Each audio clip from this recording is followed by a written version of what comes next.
ஒரு க்ளோஸ்அப்பு, அது சிம்பு சார் தான் இருக்கட்டும், இல்லை ஒரு சின்ன பையன் தான் இருக்கட்டும், அது எடுக்கிறதுக்கு ஒரு 50 பேர் வேலை செய்வாங்க. திரைப்பூரா ஒரு முகம் தான் இருக்கும். அது அப்படி அதுக்கே அப்படின்னா இதுல நீங்க பாருங்க, காரை புரட்டி போட்டு தமிழ் சினிமாவையும் புரட்டி போடணுங்கிறது தான் எங்களுக்கு ரொம்ப நாள் ஆசை. அதை செய்ய முயற்சி பண்ணிட்டே இருக்கோம். எல்லா நேரமும் தூக்க முடியாது, யாராவது உதவிக்கு வேணும். புரட்டி போடுறதுங்கிறது பெரிய விஷயம். கொஞ்சமாவது அதை நகர்த்தலாம், நாங்கள் விரும்பும் திசை நோக்கி அப்படின்றதுல இதுல எங்களுக்கு கிடைச்ச படை வீரர்கள் நிறைந்த படை.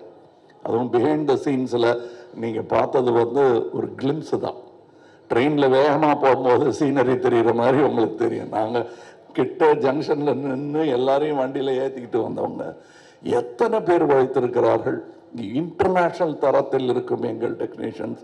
நிஜமாவே வெளிநாட்டில் இருந்து வந்து வேலை செஞ்சவங்க, இங்கிருந்து வேலை செஞ்சவங்க வெளிநாட்டுக்காரங்க பாராட்டுற அளவுக்கு வேலை செஞ்சுருக்காங்கிறது தான் என்னுடைய தாழ்மையான கருத்து.